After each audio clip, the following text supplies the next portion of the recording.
Next up, he is the editor-in-chief of WikiLeaks, who comes to us from the Ecuadorian Embassy in London, Julian Assange.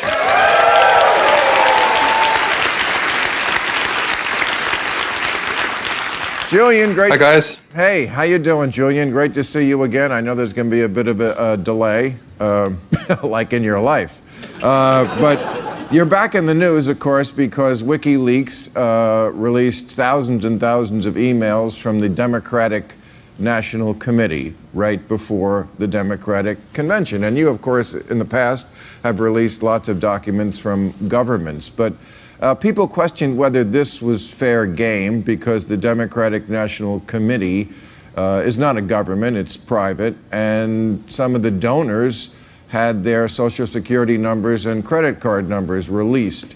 Do you think this is fair game? Well, it was definitely good fun. Fair game. Well, we did the same thing to Senator Norm Coleman's campaign, a Republican senator back in 2009. The Turkish political party AKP just the other week, a neo-Nazi party here in the UK a few years ago. Can't remember the name of it. Irritating party. British National Party. So, no, I think I'm super happy with how that's gone. We've had 4 people in the DNC resign. Debbie Wasserman Schultz, the head, the chief financial officer, the communications director, Louis Miranda, etc.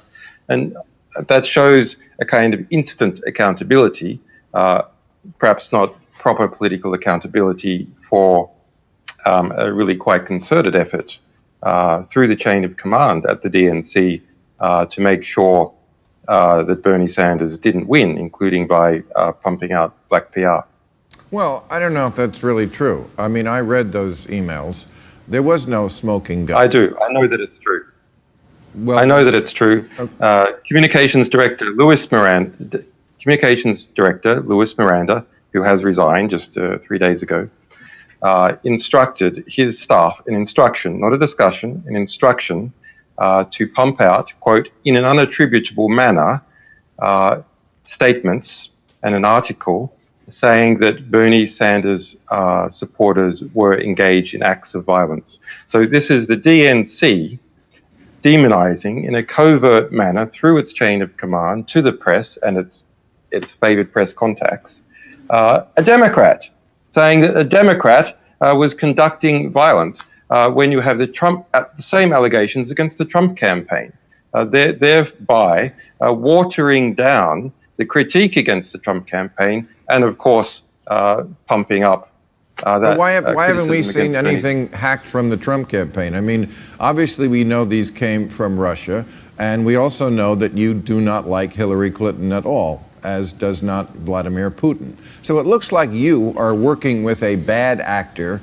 Russia, to put your thumb on the scale and basically fuck with the one person who stands in the way of us being ruled by Donald Trump. Actually,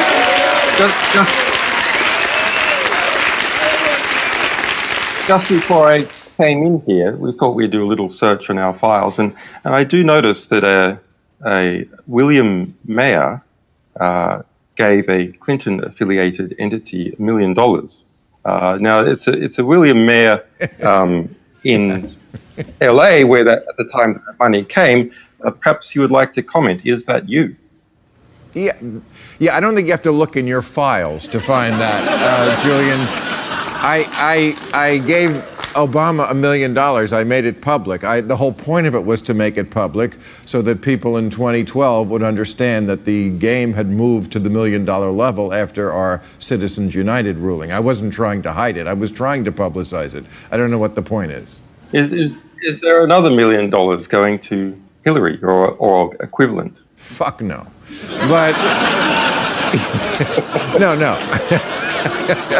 I can't give $1 million every time somebody runs for president. But okay. I don't know. 2008, I could understand. 2012, I'm not so sure about that. But okay, let's tackle these criticisms. We did not publish full credit card numbers about donors. It's the last 4 digits, just like your 7-Eleven receipt. It's very important for tracking money laundering, and there are serious allegations of money laundering and FEC violations in the data released. Our materials, the materials that we release, are pristine. We're really good at this. We have a 10-year perfect record of having never got it wrong in relation to the integrity of what we've released.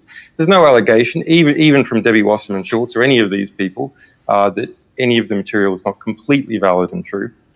What there is a conflation between our publications, DNC Leaks, and an extensive variety of hacks of the DNC and, frankly, other organizations over the last 2 years, possibly by state actors. That wouldn't be at all surprising, but also a number of others. DNI Clapper, the head of all US intelligence agencies, James Clapper, said last Friday that the media was hyperventilating. They couldn't make an attribution, let alone as to motivation. And even that was just about the hacks. It's not about the material we released.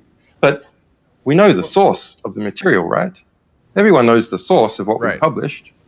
The source is the Democratic Party. The source is Louis Miranda, Debbie Wasserman Schultz, et cetera, et cetera. All right. I know you've defended atheists, but included in there by the discussion with Louis Miranda is a plot to frame Bernie Sanders as being an atheist and not as being Jewish. First of all, it wasn't a plot. Somebody mentioned it, and nobody did anything about it. Let's move on to the other part. We don't know whether people did anything about it or not. What we know was a discussion. Okay, you've worn me down on this issue. We can separate it a little bit. We can separate a little bit of the other case that I mentioned before, where Louis Miranda gave an instruction to staff to pump out black propaganda against Bernie Sanders. All right. So why don't you hack into Donald Trump's tax returns?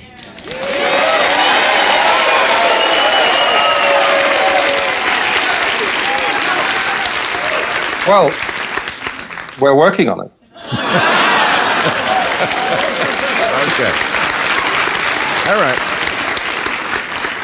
I mean, it's interesting because Edward Snowden criticized you. I mean, his tweet was democratizing information has never been more vital, and WikiLeaks has helped. And by the way, I would agree with that. I'm all for you getting the Nobel Prize, which you have been nominated for 6 times. Welcome to the club with the nominations. But he said, but their hostility to that won't happen either. But their hostility to even modest curation is a mistake. Does he have a point? I mean, I think you and Edward Snowden are lumped together a lot, but it seems like what his thing is about privacy. And what your thing is about is transparency. And privacy and transparency are kind of at loggerheads, are they not? They are a little bit, that's true.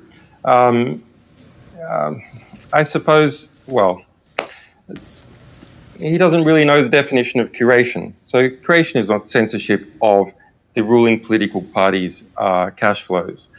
I have to make a little bit of a complaint here, although I shouldn't really go there.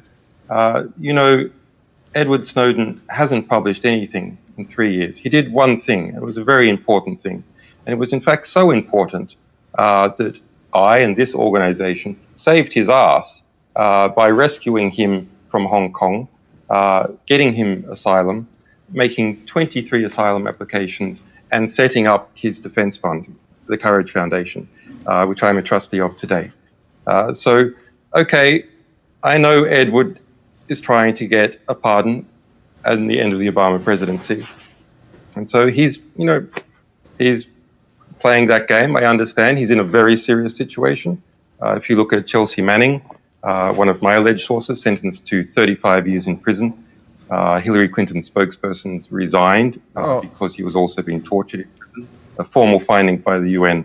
There's a serious fate awaits Edward Snowden in the United States. And Hillary Clinton, Donald Trump said that he would execute him. Hillary Clinton said, of course, that she would aggressively prosecute. So you have really, from the perspective of WikiLeaks, trying to protect its sources, you have really 2 very bad presidential candidates. We're going to end with Julian Assange in his own words. This is when I went to London and interviewed him in the Ecuadorian embassy in 2015. The US government, in terms of its attack on WikiLeaks, has tried to construct a theory which, if permitted, will be the end of national security journalism. Not just in the United States, but also about the United States. That claim is that journalists can't solicit information from sources.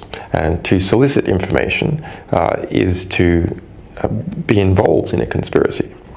An accomplice to the conspiracy. Yeah, and the United States, in terms of the charge types that it's trying to charge me with, those include conspiracy and conspiracy to commit espionage. This is rubbish. We cannot tolerate this at the political level or the media level. If we do tolerate it, then that standard will be erected. Now, what happens in practice? How does traditional investigative journalism work? Well, you hear a rumor about some event occurring. Let's say it's an assassination squad assassinating people. You hear a rumor that there might have been an event, and you go and speak to your sources, or perhaps one approaches you and say, I heard that this happened. And then you say, well, that's good, but we need to be able to prove it. So do you have information that can prove it? And then they say, well, I think I might have some report on the incident. And then you say, well, that's good. Can we have that report? Can we see that report? And that's the way journalism has always been done. Now, the US DOJ... That's the smoking gun. That's the smoking gun. That's, if you see the Edward Snowden case, without that, without those documents, you don't get anywhere. If you've got that, then they're undeniable if they're official documents. So we cannot allow a standard to be erected in national security journalism or other forms of investigative journalism where that is not permitted, where that is seen to be unlawful. And a number of journalists, as a result of the DOJ pushing this line, that it is unlawful to solicit tips from sources, have been, to protect themselves, they have said that they're not. But as a result, a new standard has been erected, is in danger of being erected, where you cannot solicit tips from sources.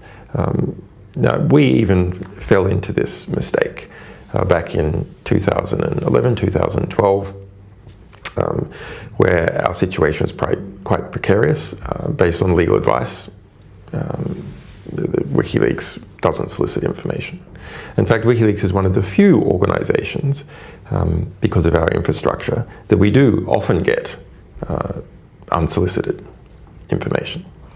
But we think it's necessary to hold the line and say, no, asking for tips is a very important thing to do. It's always been done in journalism. And we're going to show that we do that. We're confident about doing that. We're confident that that is legal under most judicial systems. And it should be legal also in the United States. We say it is legal under the First Amendment. And if the US DOJ wants to have a fight about that in relation to the TPP or anything else, then bring it on. WikiLeaks co-founder Julian Assange speaking at the Ecuadorian embassy where he was in political exile in 2015. To see all our interviews with him there, as well as a public event we did in London when he was out on bail but wearing the ankle monitor, along with the philosopher Slavoj Žižek, you can go to democracynow.org. Again, the latest breaking news. The British police have gone into the Ecuadorian embassy at the invitation of the Ecuadorian president and arrested Julian Assange. He is now in the central jail in London. This is Democracy Now!, democracynow.org. I'm Amy Goodman with Nermeen Sheikh. We'll be back on the ouster of Sudan's leader, al-Bashir, in 30 seconds. And welcome back to Hannity. So during my exclusive interview with Julian Assange, we discussed how WikiLeaks exposed the rampant collusion between the mainstream media here in America and the Clinton campaign. Let's take a look. I said in my country, Julian, that journalism is dead. I said it in 2008 because I was investigating Barack Obama and his backgrounds and his associations and his career and his lack of knowledge and his radical belief system. And everybody in the media ignored a lot of it. So my question to you then is, now knowing what WikiLeaks revealed about the Podesta emails, on Clinton corruption, on pay to play, on Bernie Sanders being cheated, all of this is revealed. Not a lot of it was covered. So what does that say to the American people about media coverage in America? Dishonest? It's very dishonest. Corrupt is interesting. It depends on your definition. If you look at what we published in the Podesta emails, if they're colluding with Hillary, that's not corrupt. It's an ethical corruption. They're not identifying it to their audiences. They claim that they're objective journalists. It's ethically corrupt. Corrupt by corruption also means something in law, which is that you're taking money in exchange. Okay. So I don't think that collusion. They're colluding, yeah. Okay, because they share her political agenda. Well, why else would they collude? Or they hate Donald Trump? I think that's an optimistic interpretation, that they share the political agenda. Well, explain that. It's more like, you rub my back, I'll rub yours. I'll give you, I'll give you information. You'll come to my, I'll invite you to my child's christening or our next big party, or do you know what I mean? We go to school or a state dinner. Yeah. So I think it's more, sadly, I think it's along those lines. But I look at this list of what WikiLeaks exposed for... Can I just go back to this media question? What is the line now in the New York Times, MSNBC? Okay. The line is that WikiLeaks changed the result of the election. Okay. And as editor of WikiLeaks, we're quite happy to have the credit for exposing the corruption and behavior that was occurring in that Clinton team, and the DNC fixing things in relation to Bernie Sanders. We're quite happy to accept that. Was that your motivation? Was your motivation to influence the election, or is your motivation, what is your motivation? Is it fidelity to truth? My motivation for maybe 20 years, but 10 years with WikiLeaks, has been to publish true information that is otherwise unsayable. So we're not in competition, if you like. You have no political agenda. That is a political agenda. We have no government corruption? It's not a party political agenda. It's a philosophical agenda. We believe that the best type of government comes from a government that is scrutinized by the people when they have true information about how government and major corporations, other power actors in society actually behave. Let me ask this. As a conservative, one of the things that shocked me about the revelations with WikiLeaks in this election cycle, it drove me crazy for years. The narrative that would be used by the Democrats about conservatives like myself as Republicans are racist, that they're sexist, that they're homophobic, that they're misogynistic, Islamophobic, xenophobic, all those lines are used.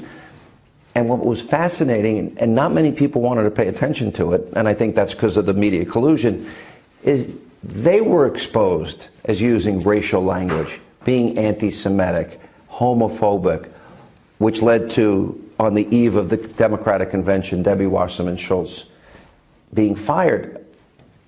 That to me was the type of thing that you sort of like open a window and things are not often the way they appear.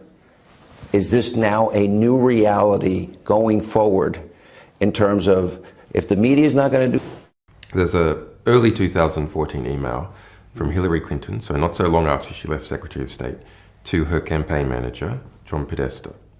That email, it states that ISIS, is funded by Saudi Arabia and Qatar. The governments of Saudi Arabia and Qatar. Now, this is I think this is the most significant email in the whole collection. And perhaps because Saudi and Qatari money is spread all over the place, including into many media institutions. All serious analysts know, even the US government has mentioned or agreed with that some Saudi figures have been supporting ISIS, funding ISIS. But the dodge has always been that's it's just some rogue princes using their cut of the oil money to do whatever they like, but actually the government disapproves. But that email says that no, it is the governments of Saudi and the government and Qatar that have been funding ISIS. The Saudis, the Qataris, the Moroccans, the Bahrainis, particularly the Saudis and the Qataris, are giving all this money to the Clinton Foundation, while Hillary Clinton is Secretary of State and the State Department is approving massive arms sales, particularly to Saudi Arabia. Under Hillary Clinton, and our Clinton emails reveal significant discussion about it, the largest ever arms deal in the world was made with Saudi Arabia, more than $80 billion. In fact, during her tenure as Secretary of State, total arms exports from the United States in terms of their dollar value doubled. And of course, the consequence of that is that this notorious terrorist jihadist group called ISIL or ISIS is created largely with money from the very people who are giving money to the Clinton Foundation. Yes. You get a lot of complaints from people saying, what is WikiLeaks doing? Are they trying to put Trump in the White House? My analysis is that Trump would not be permitted to win. Why do I say that? Because he's had every establishment offside. Trump doesn't have one establishment, maybe with the exception of the evangelicals, if you can call them an establishment. But banks, intelligence, arms companies, Well, they all want him beat foreign money, etc., Yeah. is all united behind Hillary Clinton, and the media as well. So media owners and even journalists themselves backed Fethullah Gulen, who's based. Yes, and they've put out an extradition request and so on. But one of the key independent points of evidence, not coming from an interrogation in Turkey where people might have been placed under duress, is that in the middle of the coup, NBC published that Erdogan was on his way to Germany to seek asylum. And they say this was told to them by a US military source. So what the hell is going on there?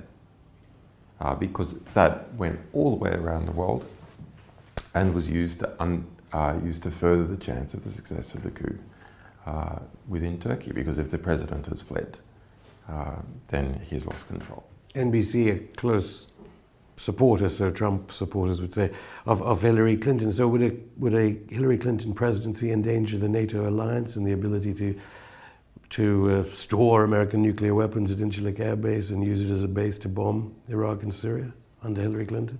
Well, I think either government is potentially a problem because of, that coup was in Turkey, it's a very serious business. Hundreds of people have died. About 100,000 people have been fired or arrested in the post-coup purge, opportunistically in some cases of political enemies of Erdogan, in other cases trying to purge the society of the Gulen movement. Backed Fethullah Gulen, who's based. You seem to be saying that the Turkish alliance within NATO would be in I think danger. regardless, the perhaps not the broader NATO alliance, but the relationship between the United States and Turkey is seriously compromised. I think Erdogan will continue to view it very suspiciously.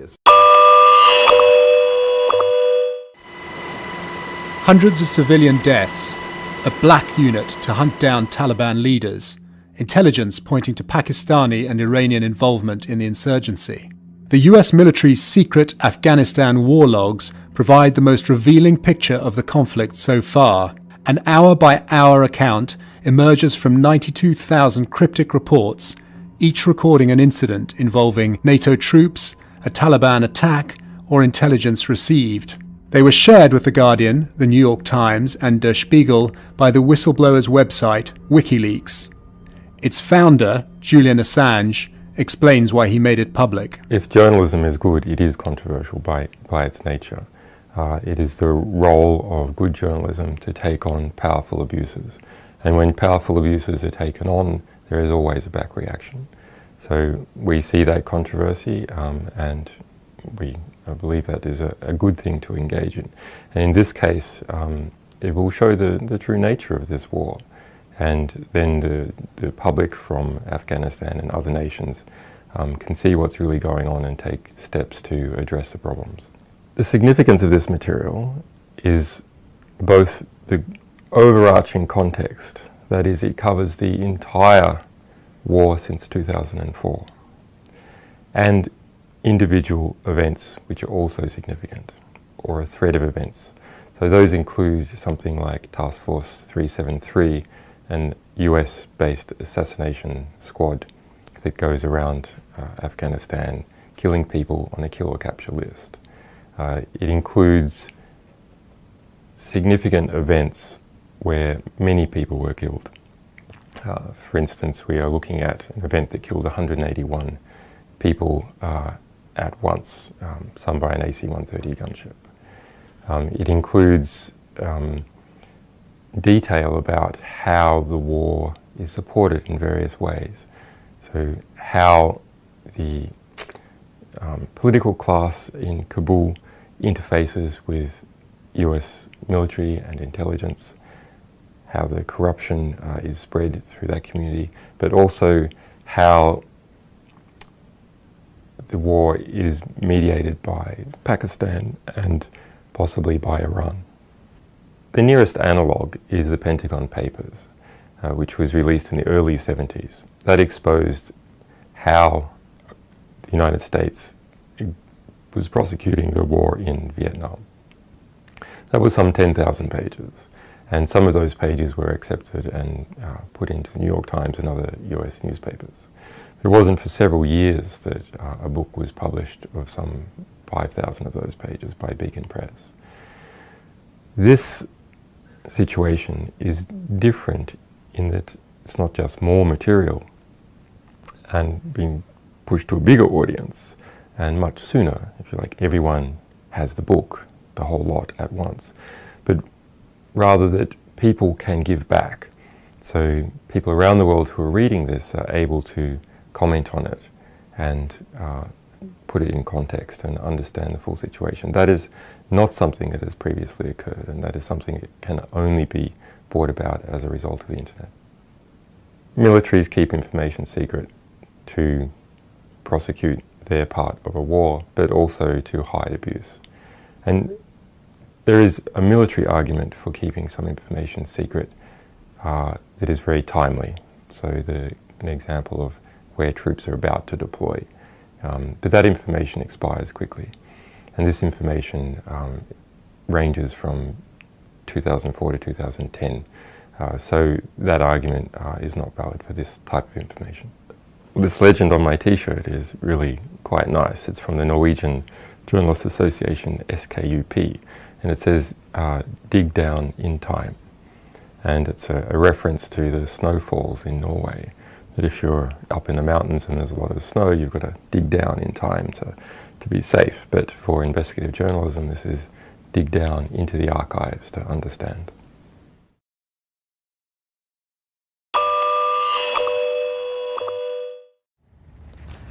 There have been a number of issues that have obviously come up through these leaks, but what do you think has been the most damning revelation? I'm often asked this question: what is the most single damning revelation? What is the thing that is easily capturable? The single event, the single personality, the single mass killing? But that is not the real story of this material. The real story of this material is that it's war. It's one damn thing after another. It is the continuous small events, the continuous deaths of children, insurgents, allied forces, the maimed people. Search for the word amputation in this material, or amputee, and there are dozens and dozens of references. So this is the story of the war since 2004.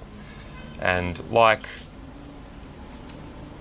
most of the accidents that occur on the road are as a result of cars, not of buses, most of the deaths in this war are as a result of the everyday squalor of war, not the big incidences. That said, of course, there are reports with high kill counts in this material. When we publish material, what we say is the document as we describe it is true. We publish CIA reports all the time that are legitimate CIA reports. That doesn't mean the CIA is telling the truth. Similarly, with this material, there is reporting from military units of various kinds in Afghanistan, reporting from US embassies across the world about matters relevant to Afghanistan, reporting from informers in Pakistan and Afghanistan. Those are legitimate reports. It doesn't mean that the contents are true. We're familiar with groups whose abuse we expose, attempting to criticize the messenger, to distract from the power of the message. And we don't see any difference in the White House's response to this case to the other groups that we have exposed. We have tried hard to make sure that this material does not put innocents at harm. All the material is over 7 months old, so is of no current operational consequence, even though it may be of very significant investigative consequence. It is up to a court to decide clearly whether something is in the end a crime. That said, prima facie, there does appear to be evidence of war crimes in this material. An example is the Task Force 373 HIMARS missile strike on a house which killed 7 children. Well, we would like to see this material, the revelations that this material gives, be taken seriously, investigated by governments, and new policies put in place as a result, if not prosecutions of those people who have committed abuses. But this, if you like, is the beginning, the end, and the middle. This is the whole context, with some exceptions, of the Afghan war. And if anything can give us some kind of intellectual understanding, surely this is it. Whether it engages people emotionally is another matter. I mean, to some degree, that is the task of good journalism, is to turn this raw material, who, when, where, how many, into something that emotionally engages people who can apply levers on decision making. It's clear that it will shape an understanding of what the past 6 years of war has been like, and that the course of the war needs to change. The manner in which it needs to change is not yet clear.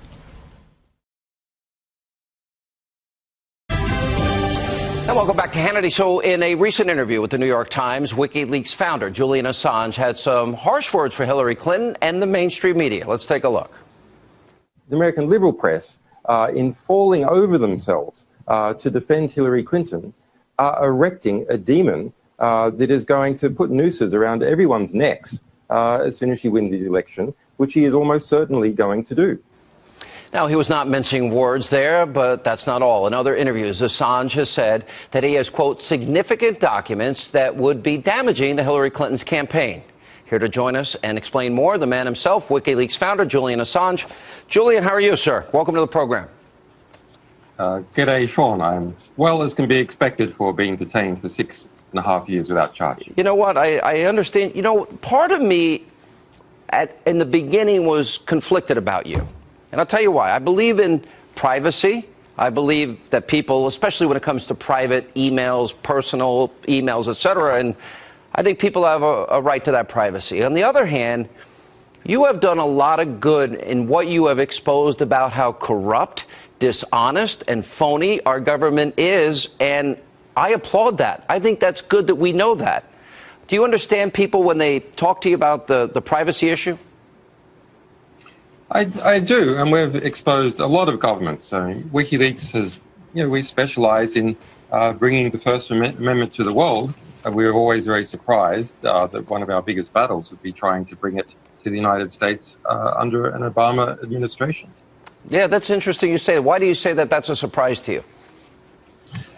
Well, because if you see the rhetoric coming out of the Democrats is that they're pro-civil liberties, and an important part of civil liberties is respect for the First Amendment and the rule of law. And that has broken down under the Obama administration.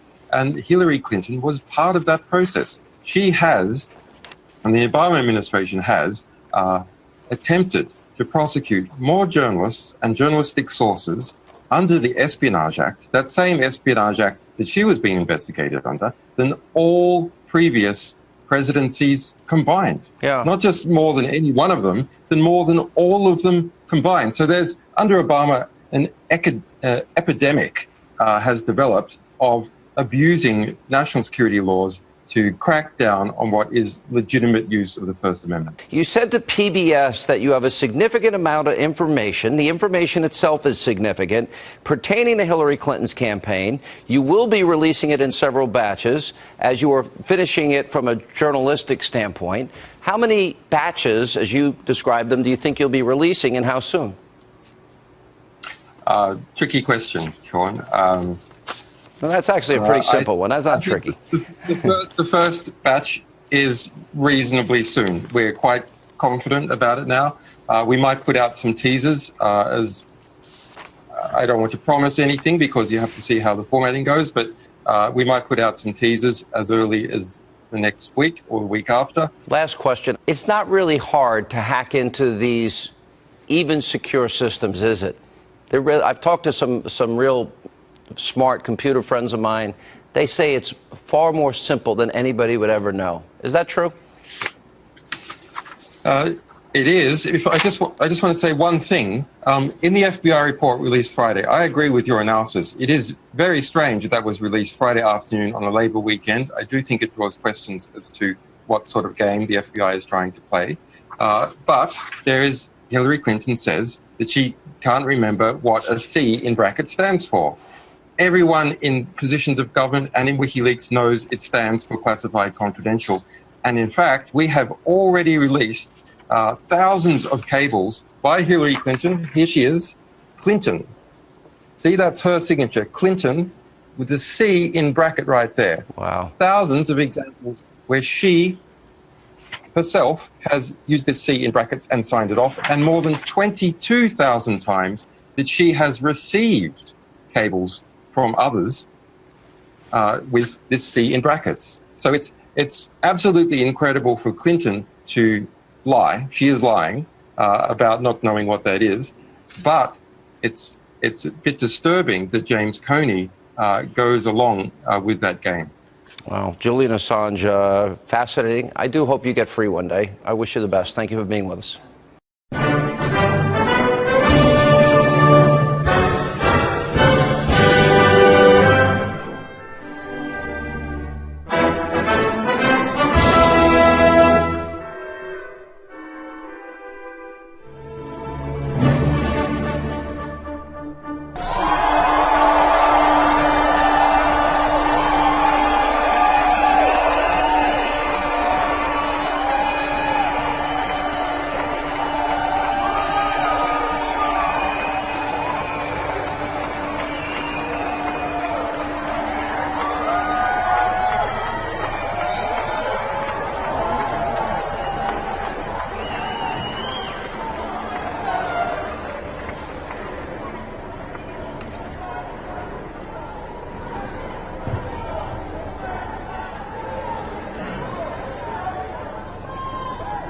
Can you hear me?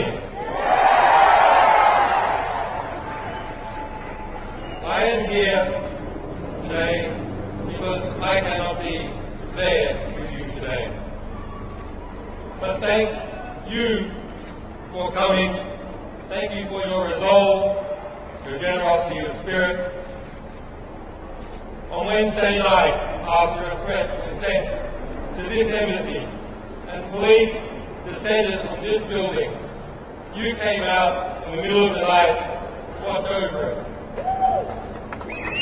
And you brought the world's eyes with you.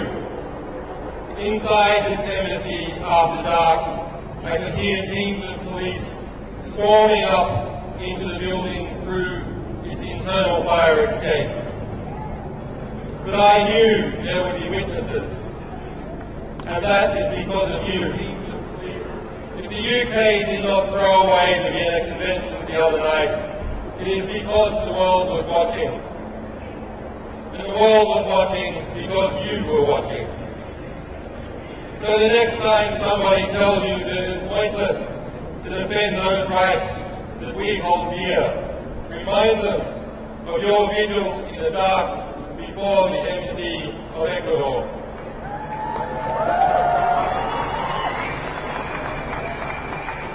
Remind them how, in the morning, the sun came up on a different world and a courageous Latin American nation took a stand for justice.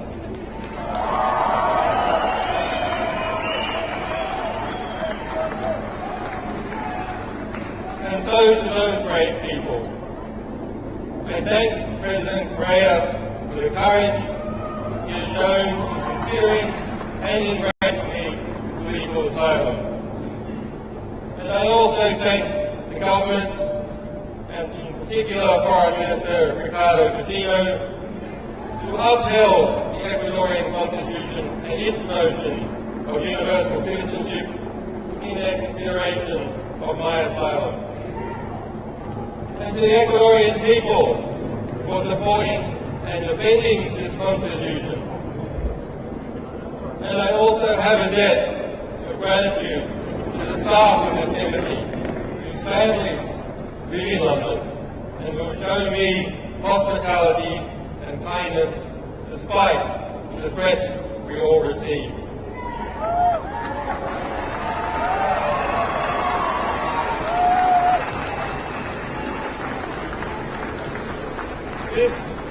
This Friday, there will be an emergency meeting of the foreign ministers of Latin America in Washington, D.C. to address this very situation. And so I am grateful to those people and governments of Argentina, Bolivia, Brazil, Chile, Colombia, El Salvador, Honduras, Mexico, Nicaragua, Argentina, Peru, Venezuela, and to all other Latin American countries who have come out to defend the right to asylum.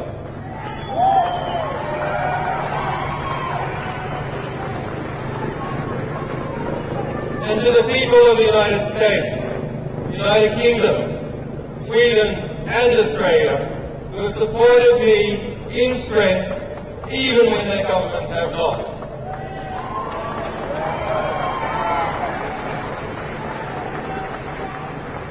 And to those wiser heads in government who are still fighting for justice, your day will come.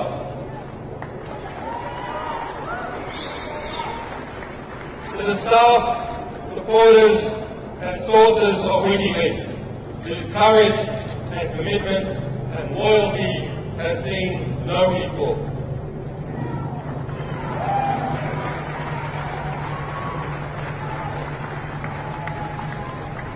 To my family and to my children who have been denied their father, forgive me.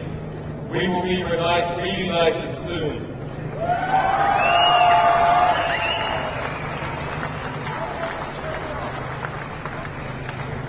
As WikiLeaks stands under threat, so does the freedom of expression and the health of all our societies. We must use this moment to articulate the choice that is before the government of the United States of America. Will it return to and reaffirm the values, the revolutionary values it was founded on? Or will it lurch off the precipice, dragging us all into a dangerous and oppressive world in which journalists fall silent under the fear of prosecution and citizens must whisper in the dark? I say it must turn back. I ask President Obama to do the right thing. The United States must renounce its witch hunt against WikiLeaks. The United States must dissolve its FBI investigation. The United States must vow that it will not seek to prosecute our staff or our supporters. The United States must pledge before the world that it will not pursue journalists for shining a light on the secret crimes of the powerful.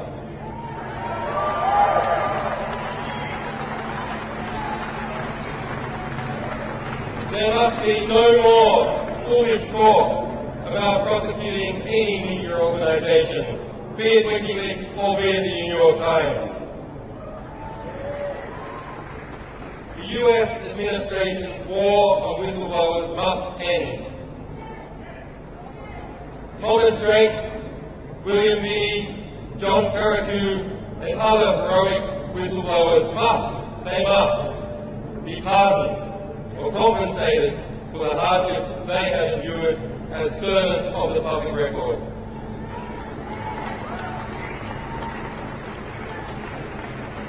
And to the Army private who remained in a military prison in Fort Leavenworth, Kansas, who was found by the United Nations who endured months of torturous detention in Quantico, Virginia, and who has yet, after 2 years in prison, to see a trial, he must be released.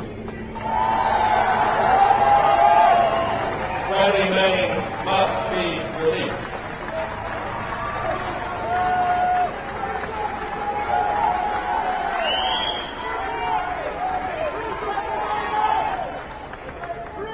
If Bradley Manning did as he is accused, he is a hero and an example to all of us, and one of the world's foremost political prisoners. Bradley Manning must be released. On Wednesday, Bradley Manning spent his 815th day of detention without trial. The legal maximum is 120 days.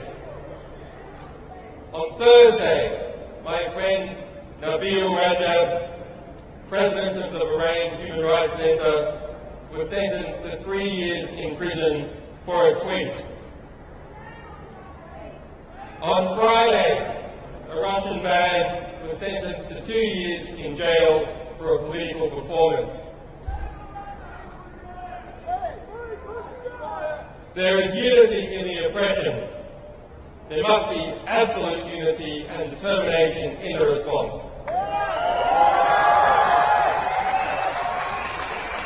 Thank you.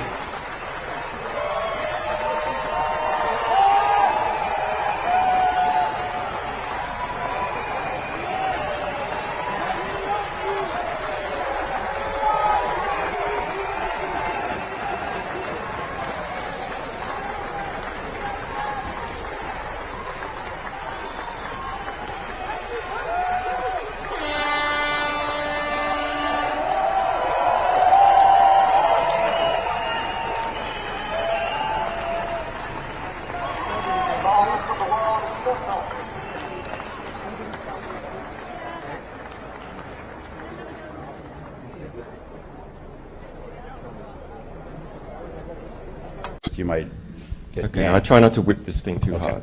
It's really because I'm a very simple person, and all my memory is in my spinal column. Okay, so I want to see hands up here, people who actually have any idea of what WikiLeaks is. All right.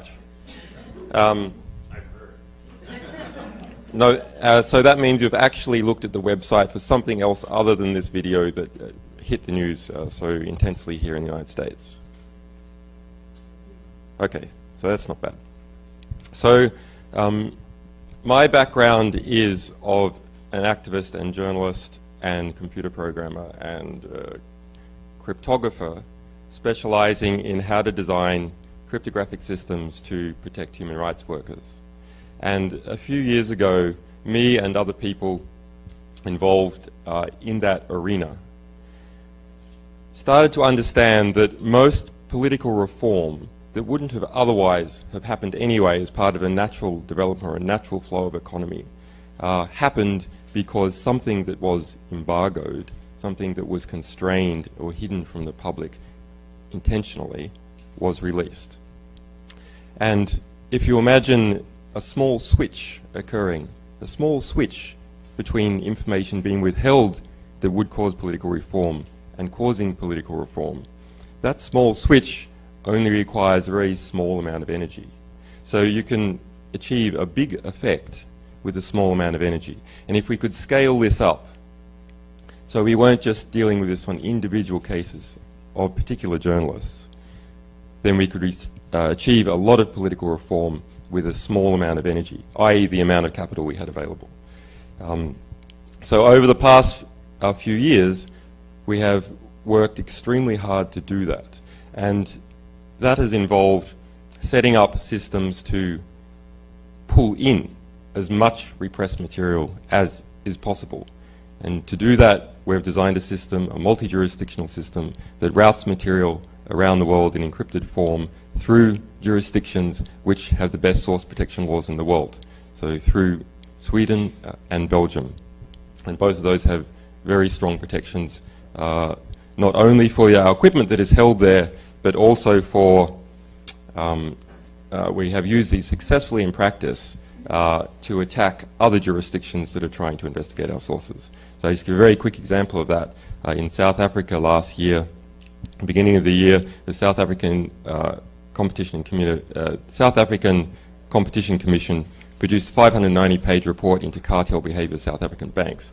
Just before they were about to release it, the South African banks strong-armed them into redacting all the important parts under the basis that some of the information that they gave, well, we decided that's confidential after all. It's sort of like a post facto off the record.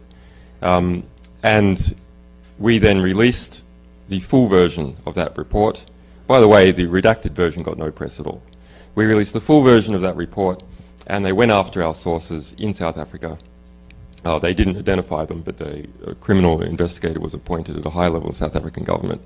And then we said, well, you run the risk in this investigation of violating laws in Sweden and Belgium if you're looking at any sort of communications content occurring between our source and those servers, and there's a natural assumption that if they transmit it on the internet, it would have gone that way. So be careful, because you may be criminally prosecuted. And so they dropped the investigation as a result.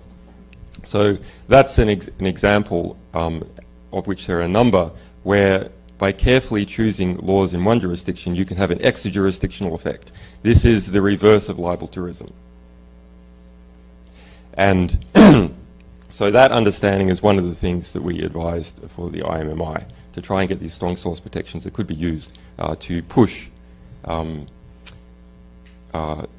protections from one jurisdiction across the world, to try and get the best legislation from different parts of the world and give it to every part of the world. So that sort of dedication to protecting sources is something that our sources have seen. And I suppose from an institutional viewpoint, we lionize the source, and sources know it. We do not claim to represent the mainstream. We do not claim even to have readers as our number one loyalty. Rather, we claim to have sources as our number one loyalty. And that has resulted in this huge collection of source information. This thing wasn't working at all, was it? This huge collection of source... That has resulted in this huge collection of source information I'm good? She's a sound person. Sound person. Okay. We'll let you know. This huge collection of source information, of which you have seen some that has come forward to the public. As an example, this video that was very famous in the past 2 weeks is one of that. But we have a lot more like that. And as a small organization with only 5 full-time people, 800 volunteers and 10,000 people on our extended network, we've been able to do a hell of a lot. We have changed 2 governments, taken the scalp of a prime minister, taken the scalp of a defense minister, and many other reforms. You may be familiar with the Swiss bank case we have had in San Francisco in February 2008, where Bank Julius Baer, the largest private Swiss bank, tried to sue us and take down our domain. Through the support of 11 major press organizations and ACLU, EFF, RalphNaderCitizen.org, and SPJ and Lucy Danglish, we managed to pull together a coalition in 10 days, which turned that over, cost that bank over $300 million in lost profits from its IPO, and 6 months later the CEO committed suicide. The lawyers who attacked us, I don't know anyone here who was at this panel yesterday, this moving panel with John and Diana Priest on it. Those bastards that went after John were the bastards that went after us, and we crushed them like a bug. Lavely and Singer. So we have developed an organization that from the ground up is multinational, from the ground up spreads assets over the world like multinationals do to avoid tax, like multinationals do to avoid asset seizure. We have done this because we believe seriously in what we do. So we built our organization from the ground up to make it unsuable in practice. And with that, we'll come back in a minute. Yeah. Okay. I like somebody who's unsuable. I want to be that way. Telephone that is associated with you. Now, there are some simple facts about mobile phones that many people don't understand. Every mobile phone carries within it its own unique serial number. That is a separate number to the number that is on the SIM card. It is not enough to simply change the SIM card for a mobile phone. Telecommunications companies will automatically pair the changed SIM cards with the same phone. Similarly, it is not enough to transfer a SIM card from one mobile phone to another. To have convenient mobile phone communications with people who are facilitating getting that information out, or your lawyers, what you want is a prepaid, disposable mobile phone. That means both the phone and the SIM are not traceable to you through any sort of payment records or registrations. They should be paid for in cash and preferably bought by someone else or bought second-hand. Now, in some countries, you have to provide ID to buy a mobile phone or SIM card. However, there are usually shops, some Turkish shops or some other Chinese shops, little shops of importers, typically ethnic importers, who will not be engaged in that paperwork process. You can usually get an untraceable mobile phone in those locations. You can also order in SIMs from other countries or order in full phones. A good way to do that can be on an auction site that will send across a mobile phone and SIM second-hand from somewhere else. It's already associated with a totally different identity. But when paying for mobile phones, SIMs, or second-hand orders or postal information, you should be careful to not use your credit card or another sort of payment method that is associated with you. When you do find a good source of untraceable mobile phones and SIM cards, get a whole lot, but not all at once.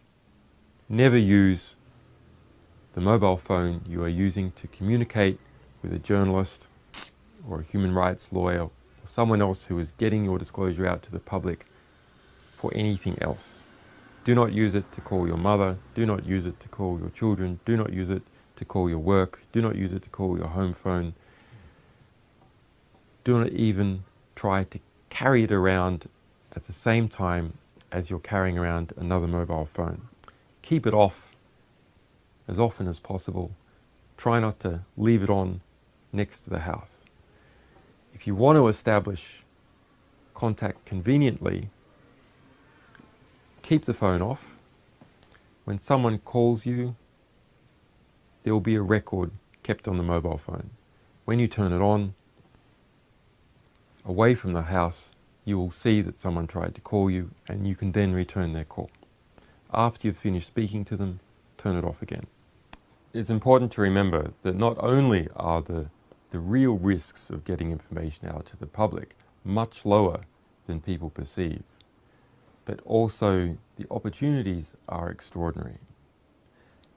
Sources that I have worked with, who to this day remain anonymous, have been involved in helping us bring down corrupt governments, expose billions of dollars worth of money laundering around the world, to expose assassinations, and to, in the end, reform entire constitutions. Those sources, no doubt, are very proud to see the effects of their courage. And I have been proud to work with them in realizing that goal. There have been a lot of reports of internal disputes within WikiLeaks. Several people volunteers have quit. Where do you get your sources from?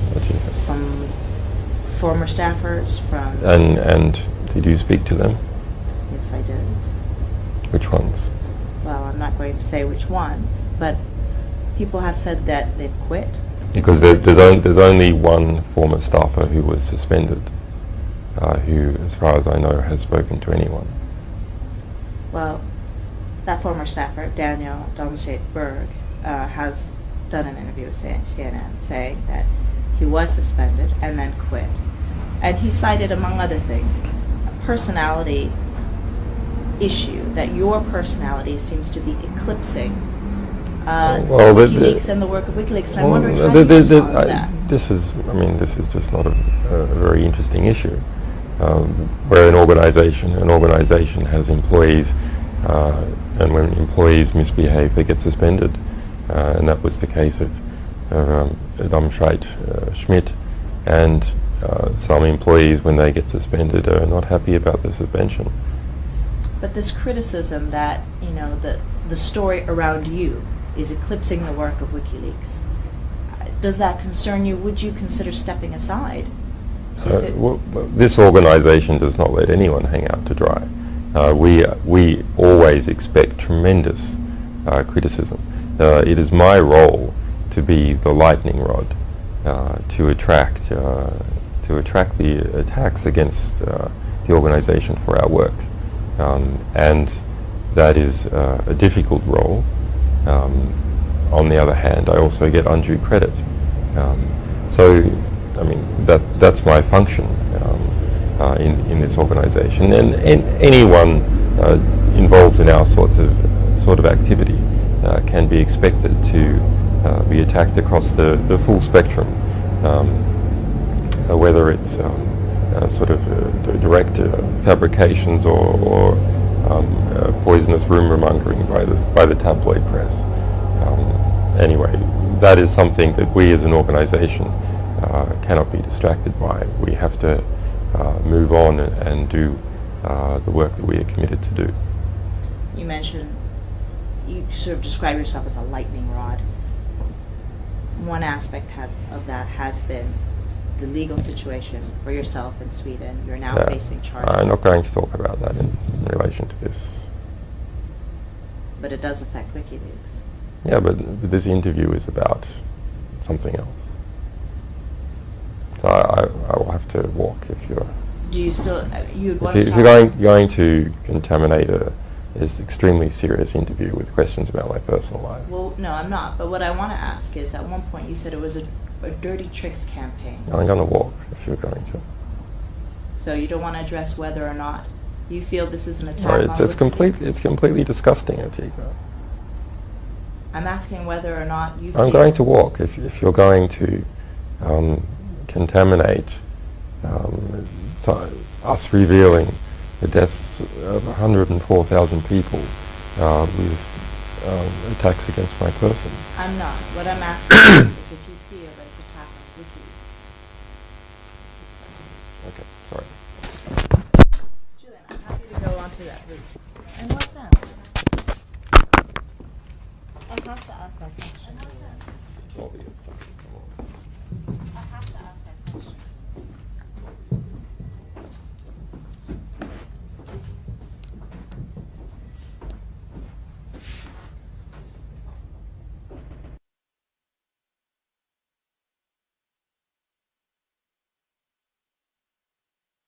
Julian Assange has been called everything from a paranoid megalomaniac to brilliant to the most dangerous man in the world.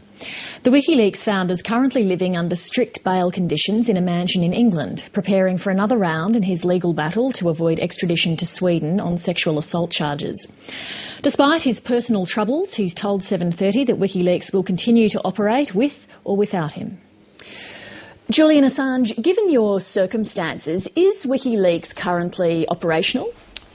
We have increased our publishing since late last year when my present difficulties began to include over 63 media organisations from around the world.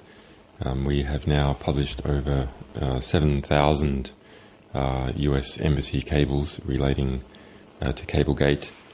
So yes, we're continuing on. Even when I was in prison for 10 days, we continued publishing. So WikiLeaks exists outside of Julian Assange? Yes, we have been structured that way quite deliberately to avoid interruption to our publishing, although certainly there have been very aggressive efforts to do so, but also to provide disincentive for decapitation attacks on the organisation. The US Defence Secretary Robert Gates has basically said that the impact of WikiLeaks has been overstated, that it was a little awkward and embarrassing for the US, but that it basically hasn't had any effect on foreign policy. What's your response? Of course, the hype that the Pentagon has always drummed up and the White House has always drummed up in response to bona fide scrutiny of its national security sector is to say, well, the end is nigh, people are going to die. No official from the US government or anywhere else has claimed that anyone has come to physical harm as a result of what we have done. Certainly politicians have been embarrassed and lost election, and officials have lost their jobs. But that is not the end of the world. Commentators have noted that in terms of what the cables revealed about American diplomacy, it didn't show anything particularly scandalous. If anything, it showed that there was quite a bit of consistency between America's public positions and their private positions, although in private, of course, they are more frank. Do you agree with that assessment? The statement that embarrassing information, internal information, is revealed and it simply shows the US government to be a good guy is something that is done by apologists. The cables across the board reveal a very nuanced position. Everything from that state security apparatus using the diplomatic corps to spy on NGOs and take their DNA, all the way through to bona fide pushing of a human rights agenda in some countries.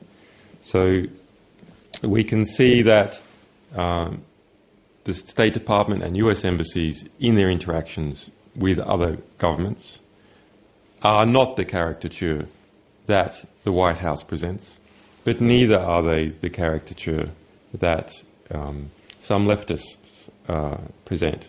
In a book about you that's recently been released by two Guardian journalists, David Lee and Luke Harding, they say they had an exchange with you last July.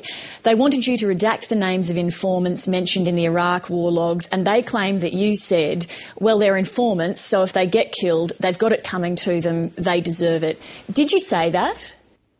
No, and we are suing them for libel, and we have witnesses that show that that is a libelous claim and is an ongoing dispute.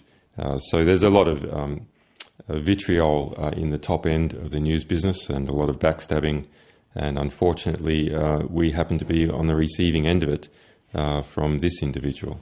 So you're saying that that statement was completely fabricated? It is completely fabricated. When the Australian Prime Minister Julia Gillard appeared on the Q&A program and you asked her a question, you wanted to know what information she'd supplied foreign powers about Australian citizens working or affiliated with WikiLeaks, and you also raised that point in an SBS interview in February. What exactly are you suggesting there? What I am suggesting, and what we have, what our sources tell us, is that the Australian government provided in its liaison, its intelligence liaison function, foreign powers information about me and other individuals working for WikiLeaks. Why? Simply because I am an Australian citizen. What possible pressure could enable them to do that? Well, it's bootlicking for the United States. That's the reality. That unfortunate reality is as a result of the ALP being some people in the ALP, like Mark Adib, being groomed for many years by the US Embassy and other inducements from Washington. If you have that information from sources, will you be prepared to release that into the public domain? Well, unfortunately, thus far, the type of information we have is such that to reveal it would be to reveal the sources of it. So that is why we want the Australian government and Australian government personnel who know that statements to the contrary are false to step forward to the Australian media and reveal that this sort of liaison has been occurring. It is not acceptable for that sort of liaison to occur. But Australia shares intelligence with its allies all the time. You're the subject of a Justice Department investigation in the United States. What's wrong with Australia sharing what intelligence it has? Well, yes, but not on Australian citizens.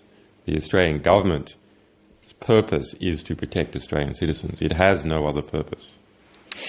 You've come from being a kid who's had a suburban Australian upbringing to, at times, sleeping rough on the streets of Melbourne, to being Time magazine's Person of the Year and being talked about by the President of the United States. Does it feel unreal? Well, it does feel unreal because I've never slept rough on the streets of Melbourne. Although I have. That's a myth, is it? That I had when I was 20. Slept in the Dandenong ranges, not as a homeless person, but because I rather enjoy the wilderness. But so yes, of course, it feels unreal. On the other hand, I know we're doing good work and very, very important work. And the sort of the trials and tribulations that we all go through is really quite a small price to pay to do something that is so profoundly meaningful and which our sources and the public at large demands that we do. Is your motivation genuinely that altruistic, or is there a side of you that enjoys the power and the spotlight? Encoded within me from a young age is a sense about what is just and what is not just. And those things that I see in the world that I feel to be unjust, I want to do something about. As I said before, you've developed a very high profile and not everybody likes you, to put it gently. Do you fear for your life? Well, I have to disagree with that, actually. You think everybody does like you? No, not everybody. But these sorts of statements are, in fact, mischievous. I mean, if we look at Australian opinion polls, actually, WikiLeaks and myself have far greater popularity amongst the Australian population than sitting Prime Minister have had for many years. So does that mean that it is not right to say that this organisation is polarising or that somehow the critics are evenly balanced with our supporters. It's simply not true. So does that mean that you feel comfortable then about your personal safety? In terms of my personal safety and the safety of my team, we have had right-wing politicians in the United States, such as Sarah Palin, calling for our assassination, kidnapping, rendition, etc. Now, some of that goes a bit beyond mere rhetoric, which can inflame mentally unstable people. We have bills in the US Senate to declare our organisation a transnational threat, to take us from the status of individuals, Australians, Americans, and turn us into enemy combatants, where we can be dealt with in the same manner as senior figures in the Taliban or Al-Qaeda. That's a serious business. Julian Assange, I know our audience will be very interested to hear your views. Many thanks for making time to speak to us. You're most welcome. We turn now to a Democracy Now! Exclusive with WikiLeaks founder Julian Assange, who has spent nearly 3 years inside Ecuador's embassy in London, where he has political asylum. Assange faces investigations in both Sweden and the United States. Here in the U.S., a secret grand jury is investigating WikiLeaks for its role in publishing a trove of leaked documents about the Iraq and Afghanistan wars, as well as State Department cables. In Sweden, he's wanted for questioning on allegations of sexual misconduct, though no charges have been filed. Earlier this month, Sweden's Supreme Court rejected his appeal to lift his arrest warrant. Swedish prosecutors are reportedly preparing to travel to London to interview Assange after refusing to do so for years. While Assange has been holed up inside the Ecuadorian embassy, WikiLeaks has continued to publish documents from leaked drafts of the TPP, that's the Trans-Pacific Partnership, to the recent disclosures of the British nuclear submarine whistleblower William McNeely, to secret details of a European Union plan to use military force to curb the influx of migrants from Libya. I spoke to Julian Assange about these issues and more when I sat down with him inside the embassy on Monday. This is Democracy Now!, democracynow.org, The War and Peace Report. I'm Amy Goodman. We're broadcasting inside the Ecuadorian embassy in London. That's right. Here is where Julian Assange has been holed up, granted political asylum by Ecuador, holed up here for almost 3 years. June 19th will mark the date that he came to this embassy in 2012. Welcome to Democracy Now!, Julian. So it has been 3 years since you came here. How are you doing? I'm not doing too badly, given the situation. And I think that's really because I have something significant to focus on other than just my personal circumstance. That's the same for all people who are in a situation of detainment. Been almost 5 years now, detained in one form or another, without charge here in the United Kingdom. I don't live in the United Kingdom, I'm an Australian, so it's quite difficult for my family, but for me, WikiLeaks work and the various cases that we have, defensive and offensive, is enough to keep my mind out of the situation that I'm in, and that's very important for detained people. Which brings us to Edward Snowden, a man who you helped to secure his freedom, at least for now, though he's not in the United States where he would like to be. He has political asylum in Russia. And what the revelations have led to, well, so many things all over the world, but in the United States, congressional action just in the last week, the challenges to the USA Patriot Act. Can you talk about what's taken place? This is an absolutely critical week. June 1st, the USA Patriot Act, sections of it sunset. unless they are continued. The administration has not applied for an automatic extension. And a number of senators, Republican and Democrat, have now bucked the corporate Republican Democratic establishment and said they don't want the overall surveillance of Americans. Explain more specifically what's taken place. The Edward Snowden revelations documented various forms of National Security Agency spying and secret interpretations of US law that have been constructed by the Justice Department and the FISA courts. Now, some of those hinged on Section 215 of the US Patriot Act, a secret interpretation that has been found just this month to be unlawful in the US Federal Court of Appeals. Now, that has dovetailed with the electoral process in the United States. And so there's now increasing push to be increasing push for popularism. Rand Paul and Ron Wyden have tapped into that. The US Patriot Act has been on rolling sunset clauses since 2001. The sunset clause is June the 1st. And so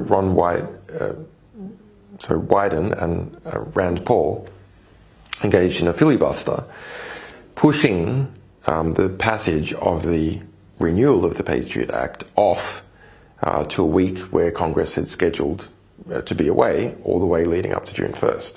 So unless there's an emergency recall of enough of the Senate and Congress, the sunset clause will hit. And that means there will have to be a new Patriot Act reintroduced. It will have to be resuscitated as opposed to having a rollover. And that's a more involved process. However, our sources say that the NSA is not too concerned, that it has secret interpretations of other authorities that give it much the same power that it would have had under the secret interpretation of 215 and other areas of the US Patriot Act. What Edward Snowden revealed about the secret interpretation of Section 215 of the Patriot Act was that the National Security Agency was using it to bulk collect the calling records every day of essentially every American in the United States, the majority of the big telecommunications companies. However, that's only a very small part of the National Security Agency's mass interception system. On the one hand, it can suck information out of Google, Facebook, and so on under the prison system. And on the other hand, even more data is collected as a result of information flowing across the border of the United States or across borders of the United Kingdom, which has a sharing agreement with the National Security Agency. But it is a type of, at least, political victory, showing that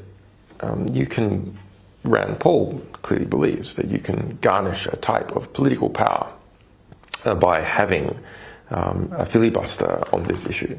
I think that's quite an important thing leading up to the 2016 presidential election. It's safe now to have this as part of the political debate. The administration has said, well, we'll put the information in the control of the telecoms, the telephone companies, but that's also something that Rand Paul has challenged. Why should the telecommunications companies, why should private enterprise have this information, holding it to be sought by the government? That's right. So the alternative proposal, which is something that was in the USA Freedom Act, which is pretty misnamed. It is a sort of milder version of the USA Patriot Act in some ways.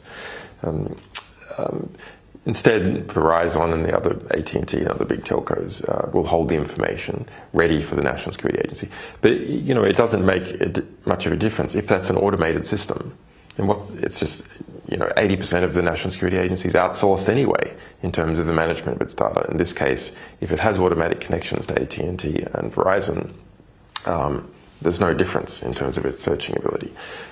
Now, in terms of whether there's warrants that are used for searches, it is perhaps an aid because the companies could be made legally liable. That's up to Congress for not insisting on a warrant to access that information. I rather suspect that Congress won't mandate that the companies can't hand over information unless there's a warrant. Now, it's interesting to contrast that with the situation here in Europe. So in Europe, there was legislation that telcos should hold that information for 18 months. And now in Germany, that has been found, in fact, at the European Court level, has been found to be unconstitutional. And in Germany, it was ordered that all that information be flushed away. And now there's a fight on with various European states, such as Sweden, insisting that they can retain the information, even though the laws of Europe say that they're not permitted to retain that information. Before we get to Germany and what you've revealed there, I want to stay with the U.S. for a minute, because President Obama famously said that the debate over privacy and surveillance would have been had without Edward Snowden. Can you respond to that? I think it's obvious to everyone that that is false. How can you have a debate with secret interpretations of the law? How can you debate them? They're secret. Similarly, what are the actual actions that are occurring? Not just in policy, but what is actually happening. What are these bureaucracies actually doing? If you don't know, how can you possibly have the debate? Information is classified, no debate is possible. WikiLeaks founder Julian Assange speaking inside the Ecuadorian embassy in London. If he steps foot outside, he will be arrested by British authorities. We'll return to our interview with him in a minute and talk about the Trans-Pacific Partnership, as well as British nuclear submarine whistleblower William McNeely. Stay with us.